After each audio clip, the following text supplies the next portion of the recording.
Hi everyone, welcome back to the last video for National Infertility Awareness Week. I've been making videos all week to raise awareness for infertility, IVF and everything else in between. So there was just a couple of questions that I'd had that I haven't covered in any of the other videos, so I thought I would just do a little video just to get these last few questions answered for you. But if you ever have any questions or you want to chat to someone, my inbox is always open, so don't ever feel that you can't message me. Okay, so the first one, and probably the most important one, is advice for someone going through IVF. I mean, there's so many points you could make about this, and it's more about not losing yourself to it. I mean, like I said on yesterday's video about it's so easy for it to consume you and it seeps into all aspects of your life.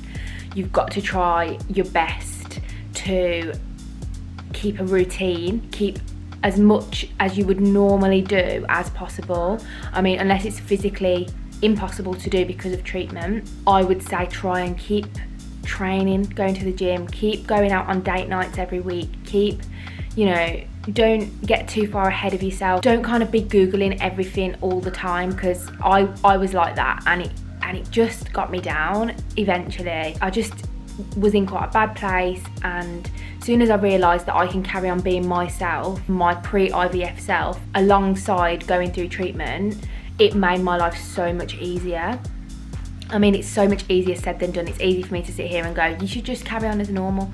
And I know it's not as easy as that, but that would be like one of my biggest pieces of advice. Remember that you are yourself, your pre-IVF self, whilst you're going through treatment. I would also say if you've got a family member or a friend that you can talk to, other than in your couple, communication is everything.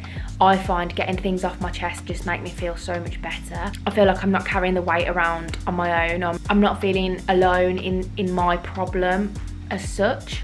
The injections aren't as bad as you think they'll be. I did mine in my tummy and Mark did them all for me.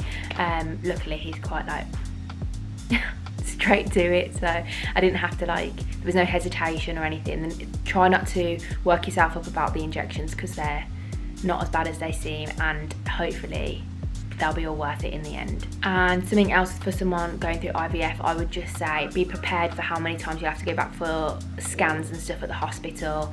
We were there every other day, and when they say, oh, it's going to be this amount of days, or this is when they think that you will have your egg collection and transfer on, don't keep those dates. They're not gospel, they're not Bible, they're not things can change. I was supposed to only stim for 9 days and I ended up stimming for 22 days, so things are ballpark. Just remember that when they give you a date, it's not 100% accurate, or not always going to be 100% accurate. And then the last thing I'd just say is give yourself a break. Don't feel the need to do everything, or if you're feeling tired, or if you're feeling however, just let your body feel that way and just go with the flow. You don't have to, like I said earlier about keeping a routine, you don't have to. I mean, if you don't want to go to the gym, if you don't want to do whatever, you don't have to. You just listen to your body and do what you think is right for yourself. Okay, the next one was, are we NHS funded? And we are NHS funded for this one round. We get one round and one transfer included for our NHS round. There's more on our journey. I did a brief synopsis the other day, and I've also got more videos on my YouTube channel. So if you click the link in the description just above my head here, it will take you straight to my YouTube channel and you can look at any videos you think will be helpful to you. There's a quick one about weight loss. So I have currently lost almost 4 stone now. I lost the first 2.5 to get in the BMI bracket for IVF. So generally on NHS, the BMI bracket that they want you to be under is 30. So I had to lose that weight just to get into the bracket, so I would be eligible for the NHS IVF round. I finally got my head in the right place and just got my head down and did it. So yeah, I'm really proud of myself for that, and just carrying on with it now because I'm enjoying it. Don't get me wrong, I still love cake and wine though, and chips. So the last one I'm going to touch on now is how to keep going after a big fat negative, and how to stop feeling like a failure. I personally have never got to transfer, so I've not had the build up to test day and had a negative result. So I can't really talk from that point of view, but you have to let yourself feel. So if you're feeling devastated after your BFN, feel it. Feel how you feel. Don't try and sweep it under the carpet straight away. Kind of just make sure you're processing all your thoughts and emotions. Write it down. I always say, if you write it down pen to paper, sometimes when you see it back, you'll be like, oh, okay, I kind of understand it, and you can process it a little bit easier. But if you're still comfortable to carry on, you know, look into getting back to it not straight away, but when you feel ready. There's always going to be going back to treatment. I know sometimes that if you've used up your one NHS round on IVF and you've had a negative result, you then have to be self-funded. I know it's not as easy as it sounds sometimes, but you know, being proactive and kind of looking into the next steps for you and what's best might help. When we had our treatment cancelled, I, you know, let myself have, I felt upset for like a day, and I was gutted, and I just stayed in bed and just ate, and it just was what I wanted to do. But the next day I felt like I needed to kind of get up and be proactive and think about how I was gonna move forward and stuff. But that's how I cope with those sorts of situations. I mean, if anyone has any other suggestions, please pop them in the comments below, because other people might find them useful.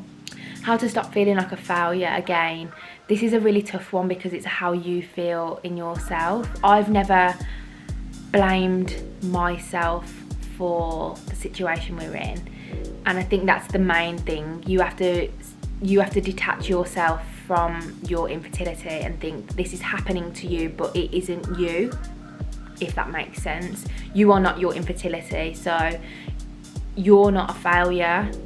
You're just going through a really tough time. Try not to look at it like that, because you'll just put blame on yourself, you'll put pressure on yourself, and sometimes it can come to blows within your relationship, and it's just not worth it. Try and think about positive things. Try and think about what's good in your life. Try and think about things that you love doing. Just, you are more than this infertility. You are more than this failure that you think you are. You're not. This is something that's happening to so many people. You aren't alone. You aren't going to be the only person that feels the way you feel right now. Try your best to detach yourself from it. You are not your diagnosis. You are your own person, and you will get through this. Right, that is my last video wrapped up for National Infertility Awareness Week. Like I said, I've got all my other videos on YouTube, so go over there and check them out if that is something that interests you. Thank you so much for watching all my videos this week, and I hope to see you again soon.